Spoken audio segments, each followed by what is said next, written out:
قرآن مجید نے ارشاد فرمایا الا بذکراللہ تطمئن القلوب، فرمایا خبردار ہو جاؤ، اللہ کے ذکر میں ہی دلوں کا اطمینان ہے،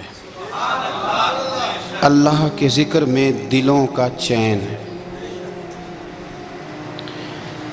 لوگ بہت سارا مال، بہت ساری دولت، بہت ساری عقل اور بہت سارا شعور ہونے کے باوجود بے سکون ہیں۔ جس چیز نے زمانے کو تکلیف میں مبتلا کر دیا ہے اور جو چیز ڈھونڈنے سے نہیں ملتی وہ اطمینان ہے، وہ قرار ہے۔ لوگ بھیک مانگتے ہیں، منت کرتے ہیں، دہائی دیتے ہیں کہ کہیں سے سکون کی دولت مل جائے، لیکن وہ میسر نہیں آ رہی۔ بڑے بڑے لوگ ہیں، اور میں عرض کر چکا ہوں کہ مالدار بھی ہیں اور عقل مند بھی ہیں، باشعور ہیں، پڑھے لکھے ہیں، پر قلبی سکون، راحت، اطمینان، چین انہیں میسر نہیں آ رہا۔ راتیں جاگ کر گزر جاتی ہیں، دن آزمائش میں بیت جاتا ہے۔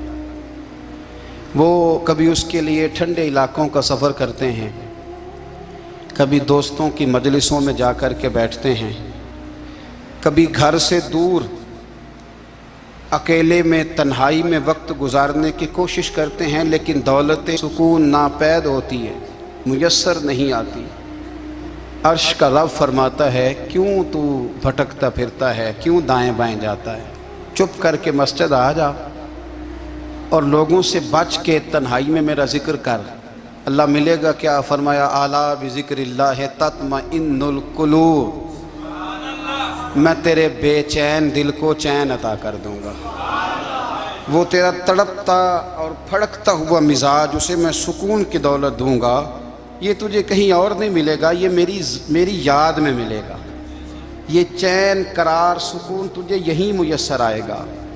اطمینان قلبی زندگی کا حسن ہے بھائی، دولت سکون اصل ہے۔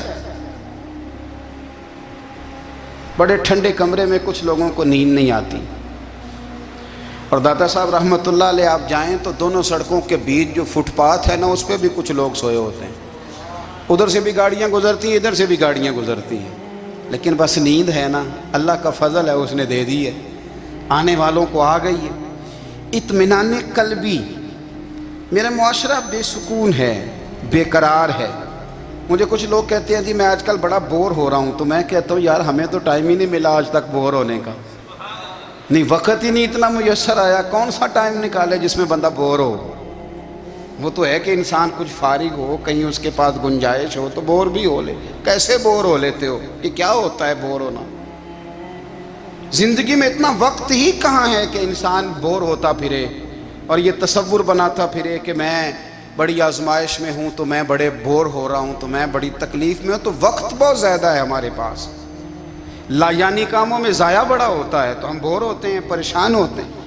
اللہ فرماتے ہیں یہ جو میری یاد ہے نا، لیکن اس کا بھی ایک طریقہ ہے یاد کا، اس طریقے سے اگر میرے رسول کریم علیہ السلام نے فرمایا اللہ کا ذکر اس طرح کرنا کہ دیکھنے والا تمہیں دیوانہ سمجھے، لوگ سمجھیں کہ کوئی مجنون ہے، کوئی جنونی ہے، کوئی پاگل ہے۔ یہاں اللہ تعالیٰ معاف کرے، آپ ذکر کی مجلس چھیڑیں، آپ نعت شریف کی مجلس چھیڑیں تو بہت سارے لوگ پروفیسر بن جاتے ہیں، وہ ساری نہیں ہلاتے، ان کی زبان ہی حرکت میں نہیں آتی۔ حالانکہ رب کریم کا ذکر اس طرح کرو کہ دیکھنے والا تمہیں دیوانہ سمجھے، کہیں اور کھونے کی ضرورت ہی نہیں۔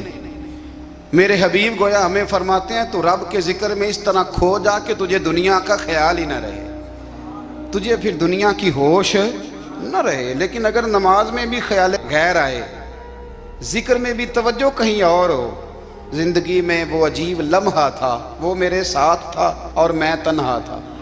اگر ماحول یہ ہو کہ آپ کہیں جسم کے ساتھ تو موجود ہوں، روح موجود نہ ہو، تو پھر لذت ذکر بھی میسر نہیں آتی، پھر کیف نہیں حاصل ہوتا۔ یاد رکھیں کہ اس طرح کھو کے رب کی یاد کہاں سے کیف آئے گا؟ الجھ ہی پڑا گئے ہیں، وہ مستی، وہ سرور، وہ کیف جو اللہ کے ذکر میں ہوتا تھا، جو کبھی مرشد کامل کے سامنے بیٹھ کر لوگ اللہ اللہ کرتے تھے تو لگتا یہ تھا کہ یہ یہاں ہیں ہی نہیں، یہ تو کہیں اور چلے گئے ہیں، یہاں موجود ہی نہیں۔ لیکن اب وہ موج نہیں، وہ شوق نہیں، وہ درد نہیں، وہ ذیل نہیں۔ اقبال تڑپ کے کہا کرتے تھے خیرت کی گتھیاں سلجھا چکا ہوں، یا رب مجھے صاحب جنوں کر دے، اللہ مہربانی فرما، وہ کیفیت دے، وہ سرور دے۔ زندگی میں اگر اطمینان چاہتے ہو تو کبھی کبھی سب کچھ بھول کے نا تو مست ہو جایا کرو رب کی یاد میں۔ کبھی کبھی چھوڑ دیں دنیا، چھوڑیں یار موبائل، کسی وقت کریں اس کو بند، چھوڑیں اس بات کا خیال کہ فلانے نے سلوٹ کیا ہے کہ نہیں کی، چھوڑیں۔ حضرت باجزید بستامی رحمت اللہ تعالیٰ علیہ فرماتے ہیں میں نے اعتکاف کبھی اپنی مسجد میں نہیں کیا، اس لیے کہ سارے ہی ہاتھ چومنے والے، سارے ہی پیار کرنے والے۔ فرماتے میں جب اعتکاف کرتا تھا تو میں بستام سے دور نکل جاتا تھا جہاں کوئی مجھے جاننے والا نہ ہو۔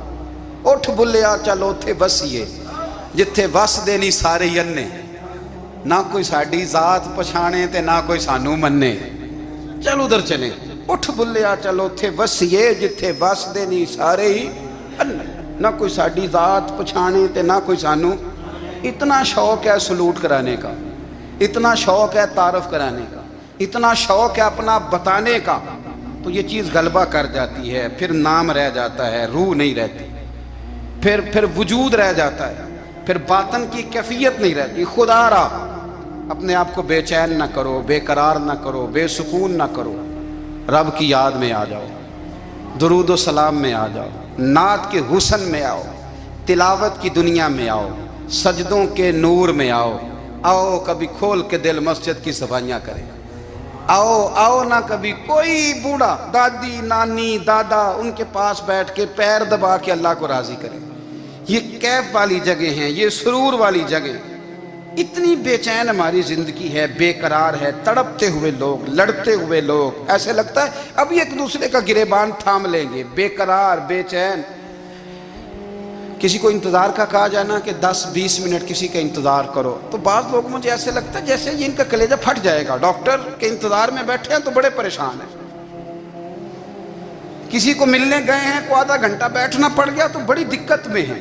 اپنے آپ کو سکون دیں۔ آپ یقین کریں بڑا مزہ آتا ہے، کبھی کسی کا انتظار کرنا پڑے تو 2-4 تسبیح درود شریف پڑھی جاتی، یعنی ذوق بن جاتا ہے کہ چلو اللہ نے موقع دیا ہے، کوئی سرکار کو یاد کر لیں، تنہائی مل گئی۔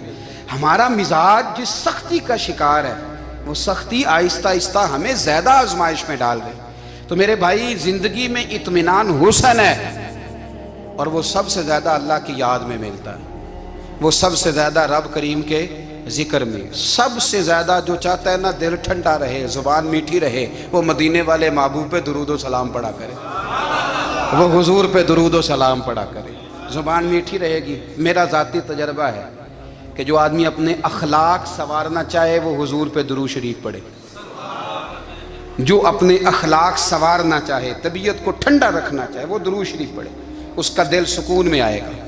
کچھ کام اور ہیں زندگی میں اطمینان کے لیے، ان کا ہونا بھی بڑا ضروری ہے۔ سب سے پہلے اگر آپ چاہتے ہیں نا زندگی میں سکون ہو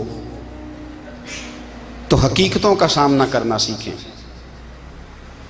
آپ جو ہیں وہ رہنا سیکھیں، جو آپ نہیں ہیں وہ بننے کی کوشش نہ کریں۔ حقیقت کا سامنا کرو گے تو زندگی اطمینان میں آ جائے گی۔ ہم نے نا بہانے بنا لیے ہیں، ہیلے بنا لیے ہیں، جھوٹ کے سہارے اپنے آپ کو اونچا کر لیا۔ ایک آدمی سے کہا جاتا ہے تو رشوت نہ لے، تو کہتا ہے میں غریبوں سے نہیں لیتا۔ تو میرا سوال یہ ہے کہ امیروں کا حساب لینے کی اللہ نے تیری ڈیوٹی لگائی ہے، تیرے ذمہ لگایا ہے کہ تو امیروں کا حساب کر، تمہیں کیا ضرورت پڑی ہے؟ ہم نا بہانہ کرتے ہیں، رشوت لینے والے کا الگ بہانہ ہے اور سفارش والے کا الگ بہانہ ہے۔ حقیقت کا سامنا کریں، حقیقت کا، جو میرے ذمہ داریاں ہیں وہ میں نے پوری کرنی، جو آپ کی ذمہ داریاں ہیں وہ آپ جان نہ چھڑائیں، حقیقت پسند بنیں۔ میرے رسول کریم، پھر پڑھیے درود شریف صلی اللہ تعالی علیہ وسلم۔ حضور صلی اللہ علیہ وسلم نے فرمایا کہ میری بیٹی سیدہ فاطمہ الزہرا رضی اللہ تعالی عنہا صرف جنتی نہیں، جنتی عورتوں کی سردار ہے۔ لیکن حضور نے یہ بھی فرمایا کہ فاطمہ یہ خیال رکھنا اگر اللہ نے حساب پوچھا تو حساب تم نے خود دینا ہے۔ حقیقت کی طرف توجہ کرائی حضور نے، وہ صرف جنتی نہیں، جنتی عورتوں کی سردار ہیں، پر حقیقت کی جانب توجہ۔ میں حقیقت یہ ہے کہ اگر مالک نے حساب پوچھا تو اس کی تیاری بھی کرنی ہے۔ دیکھیں نا، ہمیں کچھ یقین نہیں، اللہ معاف کرے کہ ہمارا حساب کیسا ہوگا، لیکن کتنے آزاد ہیں۔ یعنی بڑی دلیری سے بندے کہتے ہیں فجر نہیں پڑھتا جی، 3 پڑھتا ہوں جی، شاہ رہ جاتی ہے جی، کپڑے صاف، بڑی دلیری سے۔ اور سیدہ فاطمہ الزہرا نے ساری رات مصلی باندھ رکھا ہے، حالانکہ انہیں یقین تھا کہ رب مجھے بغیر حساب کتاب جنت دے گا۔ حقیقت کا سامنا کریں، جو حقوق آپ کے ہیں وہ آپ نے ادا کرنے ہیں، جو ذمہ داریاں ہیں وہ ذمہ داریاں ہیں۔ دیکھیں نا، حضرت موسیٰ کلیم اللہ علیہ السلام کے پاس اسرائیل روح نکالنے آئے تو حضرت موسیٰ نے تھپڑ مارا، آنکھ نکال دی، واپس گئے۔ انہوں نے تو جلال فرمایا ہے، کہا موسیٰ علیہ السلام سے کہیے بیل کی پشت پر ہاتھ رکھیں، جتنے بال ان کے دست مبارک کے نیچے آئیں گے اتنے 1000 سال ان کی عمر بڑھا دی جائے گی۔ یعنی میرے کان میں کوئی بتا دے کہ جناب 60 سال بڑھ گئی، یا آپ کے کان میں کوئی کہہ دے تو خوشی ہوتی ہے کہ نہیں؟ لیکن یہ حقیقت پسندی نہیں، اس لیے کہ 60 بھی گزر جائیں گے، 70 بھی، یہ حقیقت نہیں۔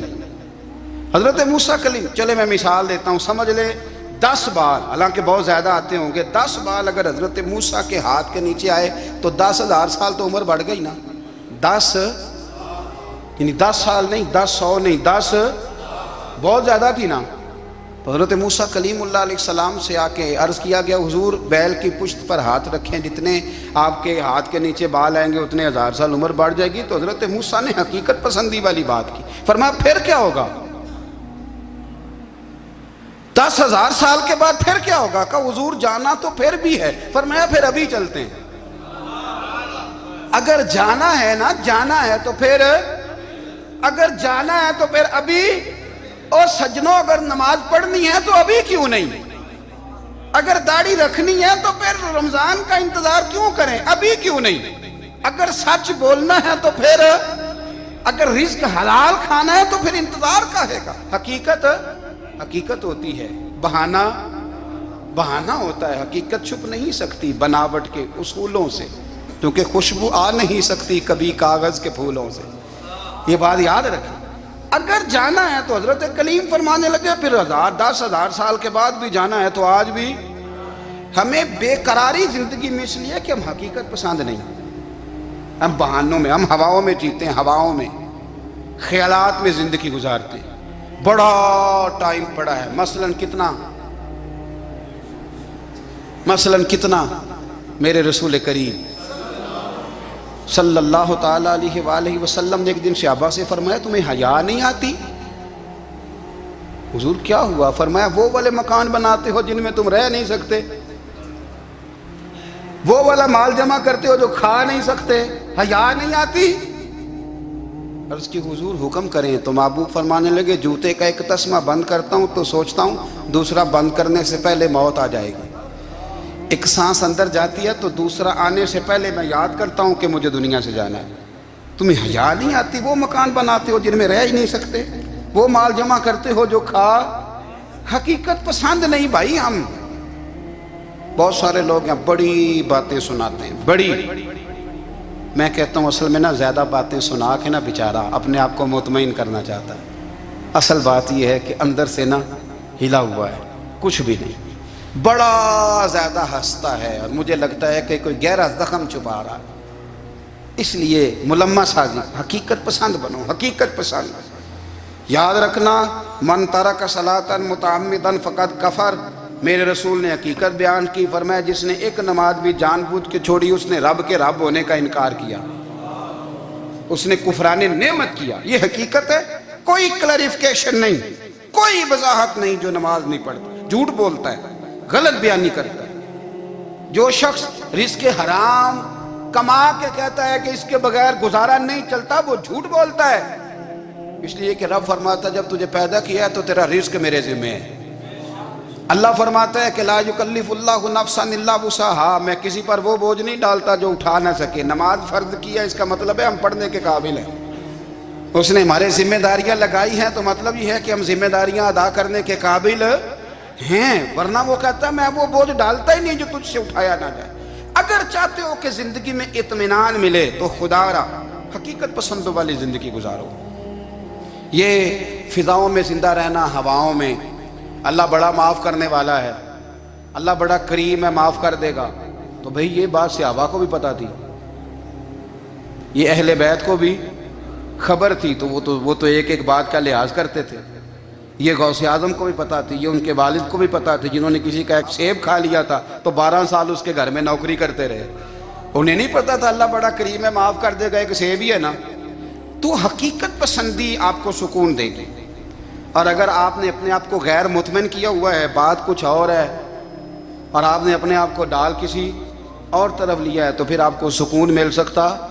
سکون حقیقت پسندی میں، اصل میں سکون ہوتا ہے، اداکاری میں سکون نہیں ہوتا۔ تیسری بات سنیں، اگر آپ چاہتے ہیں زندگی میں مطمئن رہیں تو دنیا داروں سے امیدیں توڑ دیں، اللہ اور اس کے رسول سے امید وابستہ کریں، اولیاء اللہ سے امیدیں وابستہ کریں، صحابہ اور اہل بیت سے امیدیں، اللہ اور اللہ والوں سے امیدیں، دنیا داروں سے امیدیں۔ آپ کو پتہ ہے دنیا دار کی تباہی کب ہوتی ہے؟ جب انہیں خوش آمدی مل جاتا ہے۔ چودھری کا بیڑا اس وقت غرق ہوتا ہے جب اسے چودھری کہنے والے زیادہ ہو جاتے ہیں۔ سیٹھ صاحب اور نواب صاحب بیچارے تباہ تب ہوتے ہیں بھولے پن میں، جب ان کے دائیں بائیں ریلا ہوتا ہے سیٹھ صاحب کہنے کا، لوگ انہیں کھانا چاہتے ہیں، پیار ان کا نہیں ہوتا، ان کی جیب کا ہوتا ہے، محبت ان سے نہیں ہوتی، ان کی کرسی سے ہوتی ہے، ضروریات کا پیار ہوتا ہے، تباہ کر دیا جاتا ہے۔ ہماری ساری توقعات دنیا داروں سے وابستہ ہو گئی ہیں، ناراض نہ ہونا۔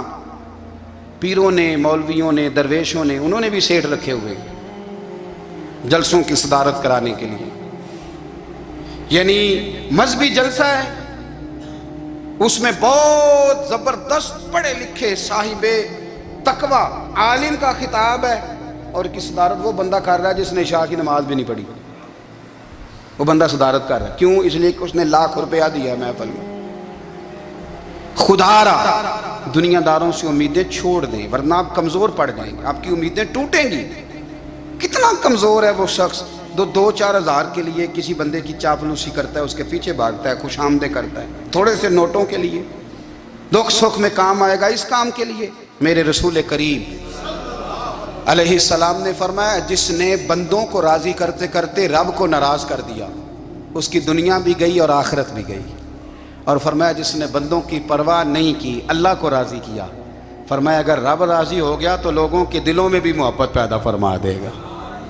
کیا ضرورت ہے خوش آمد کرنا دنیا داروں کی، سیٹوں کی، نوابوں کی، چاپلو۔ اور میں آپ کو ایک بات بتاؤں، ہوتا پتہ کیا ہے،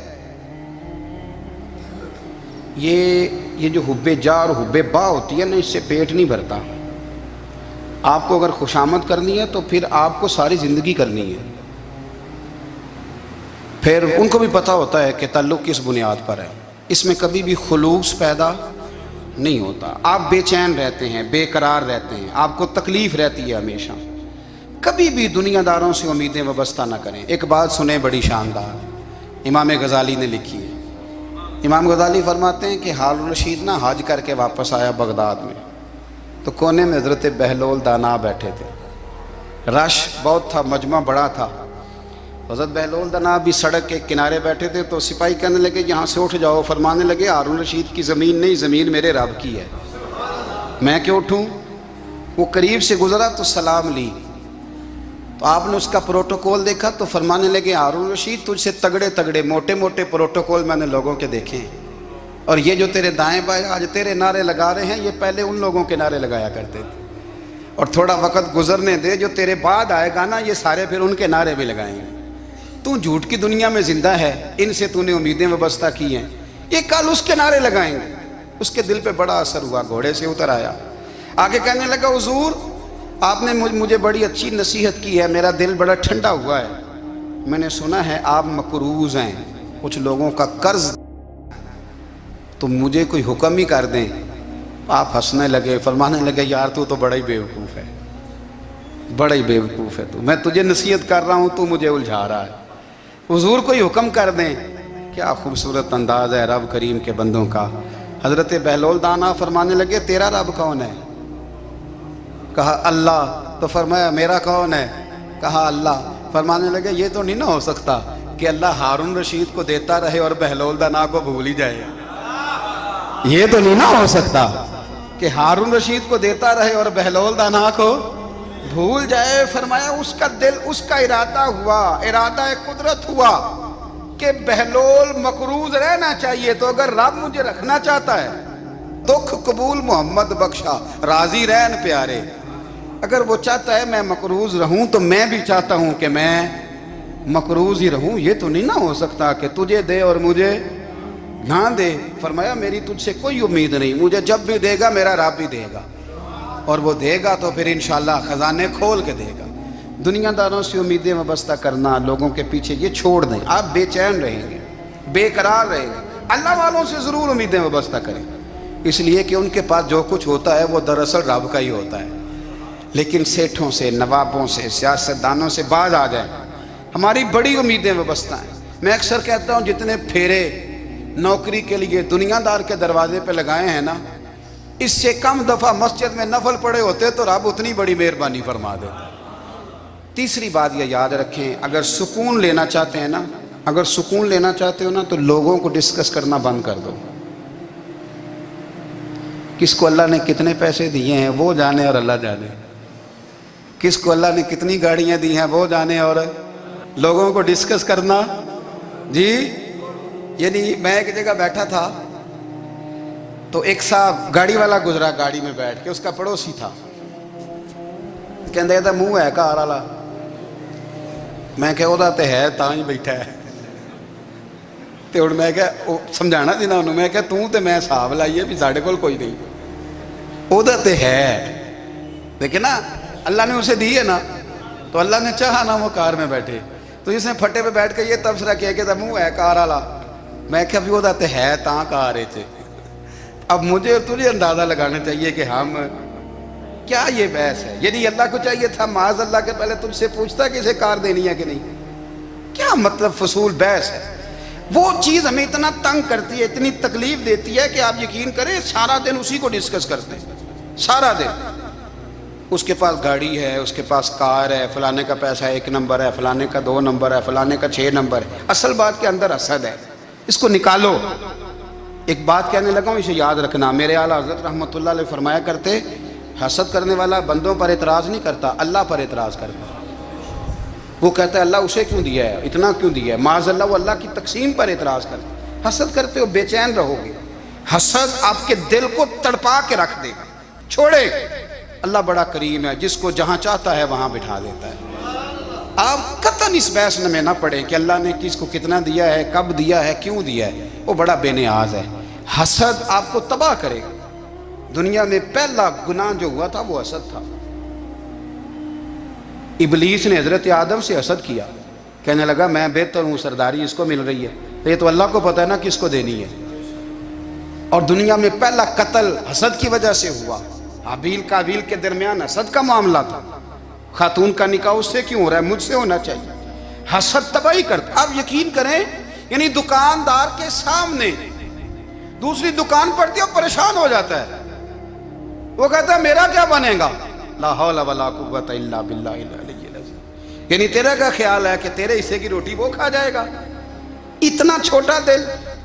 یعنی تیرا موقف یہ ہے کہ تیرے حصے کا نصیب اس تک چلا جائے گا، یہ تیری خواہش ہے۔ ایک دوسرے کی کمزوریاں بیان کرنا، اس کا تو مال ہی ناقص ہے جی، اس کے تو پاس ہی کچھ نہیں، یہ تو کمزور لوگوں کا طریقہ ہے۔ میرے رسول کریم علیہ السلام گزر رہے تھے، پت جھڑ کا موسم تھا، خزاں کا موسم تھا، درختوں کے پتے جھڑ رہے تھے، صحابہ کو ساتھ لے کے حضور گزرے اور ایک درخت کی ٹہنی کو پکڑ کے حضور نے ہلایا۔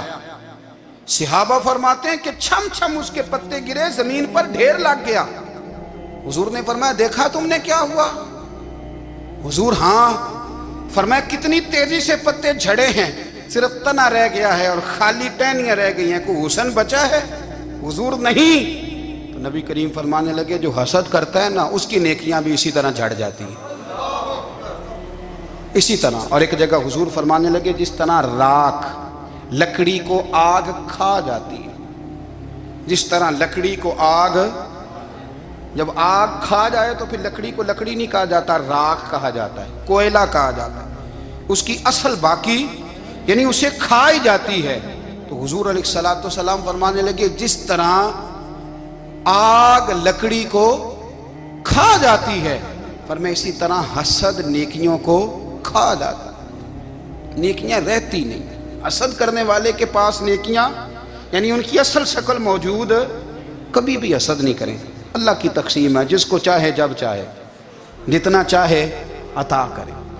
اور چوتھی بات میرے بھائی، کبھی بھی بغض نہ پیدا کریں۔ بغض والے لوگ بے سکون رہتے ہیں۔ بہت ساری کمزوریاں ہمارے اندر ہوتی ہیں نا، پھر اللہ ہماری روزی تو نہیں نہ بند فرماتا، یہ تو نہیں کہتا کہ زمین سے نکل جاؤ۔ اگر یہی والا معاملہ ہو جو ہمارا ہے کہ شادی پہ اس نے میرے ساتھ برا سلوک کیا تھا، اب ساری زندگی بغض رکھنا ہے، اگر یہی معاملہ فرشتے اللہ کی بارگاہ میں کہیں کہ یا اللہ اس نے فلانے دن شراب پی تھی، اب اس کو زمین میں نہیں رہنے دینا، نظام زندگی چلے گا؟ تو اگر اللہ ہمیں معاف کرتا ہے تو ہم بندوں کو معاف کیوں نہیں کرتے؟